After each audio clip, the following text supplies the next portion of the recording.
Արտգործնախարար Էդվարդ Նալբանդյանն այսօր այդպես էլ չհստակեցրեց, ինչ է փոխվել ՀԱՊԿ դիրքորոշման մեջ կազմակերպության հասցեին նախագահ Սերժ Սարգսյանի տարեվերջյան քննադատությունից հետո։ Մոսկվայում կայացած ՀԱՊԿ գագաթնաժողովում Սարգսյանը աննախադեպ քննադատության ենթարկեց Ռուսաստանի նախաձեռնած պաշտպանական դաշինքը, հայտարարելով, որ Հայաստանի նկատմամբ Ադրբեջանի շարունակվող ագրեսիայի պայմաններում կազմակերպությունը չի հետևում իր կանոնադրությանը, հավելելով, որ այդ առումով պետք է դասեր քաղել ՆԱՏՕ-ից։ Կարծեմ դուք ինձ արդեն 5 անգամ այդ նույն հարցն եք տալիս։ Այսօր չէ, դրանից առաջ էլ փողոցում որ բռնում եք այդ հարցն եք տալիս, հետո ՀԱՊԿ-ի հետ ինչ որ խնդիրներ ունեք երևի, այսօր էլ պատասխանեցի, գիտեք,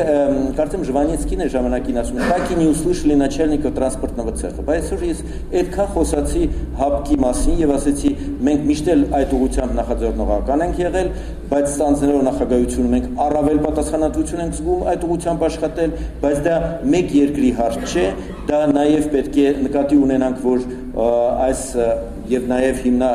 արտաքին քաղաքականության համադրման իմաստով եւ նաև այլ ուղղություններով կառույցի կատարելագործման եւ ավելի արդյունավետ դարձնելու իմաստով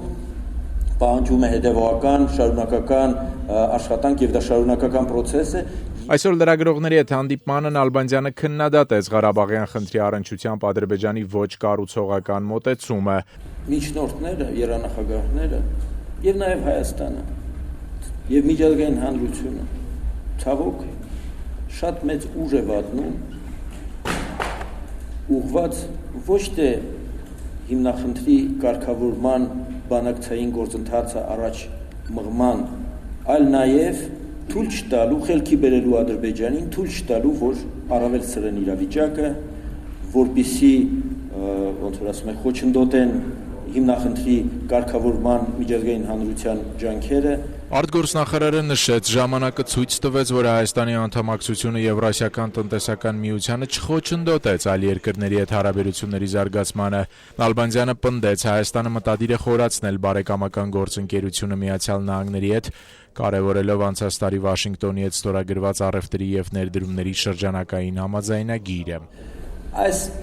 համաձայնագիրը մենք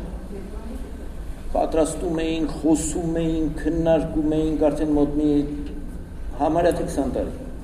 Էդվարդ Նալբանդյանի կարծիքով Իրանի շուրջ միջազգային հանրության պատմական պայմանավորվածությունը եւ Թեհրանի նկատմամբ պատժամիջոցների վերացումը անցած տարվա թերևս կարևորագույն ձեռքբերումներ միջազգային հարաբերություններում։ Իրանը մեր, ինչպես ես ասացի, դա բարեկամ հարևան երկիր է եւ Իրանի հետ մենք հնարավոր բոլոր ոլորտներում ցանկանում ենք հարաբերություններ զարգացնել։